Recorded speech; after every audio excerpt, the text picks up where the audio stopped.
السلام علیکم ورحمۃ اللہ۔ محترم سامعین کرام، آج کا ویڈیو خاص طور پر اسٹوڈنٹ یعنی طالب علم کے لیے ہے۔ محترم سامعین کرام، حضرت امام شافعی رحمہ اللہ کے اساتذہ میں حضرت وقی رحمۃ اللہ علیہ کا نام بھی آتا ہے۔ حضرت وقی رحمۃ اللہ علیہ نے حضرت امام ابو حنیفہ رحمۃ اللہ علیہ سے علم حاصل کیا تھا۔ اللہ تعالیٰ نے حضرت وقی رحمۃ اللہ علیہ کو کمال کا حافظہ عطا فرمایا تھا۔ کبھی بھی حضرت وقی رحمۃ اللہ علیہ کے ہاتھ میں کتاب نہیں دیکھی گئی، کیونکہ ان کا حافظہ اس قدر تھا کہ انہیں کتاب کی حاجت نہیں تھی۔ چنانچہ کسی نے ایک بار ان سے قوت حافظہ یعنی یادداشت کی دعوت دریافت کی تو وقی رحمۃ اللہ علیہ نے فرمایا، میری نظر میں گناہوں کو چھوڑنے سے زیادہ کوئی دوائی نہیں۔ اسی طرح حضرت امام وقی رحمۃ اللہ علیہ نے حضرت امام شافعی رحمۃ اللہ علیہ کو یادداشت کا نسخہ بتایا ہے۔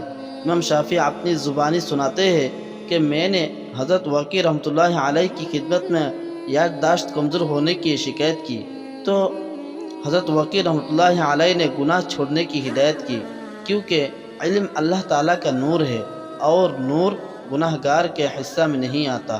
اللہ تعالیٰ ہم سبھی کو گناہوں کو چھوڑنے کی توفیق عطا فرمائے، آمین۔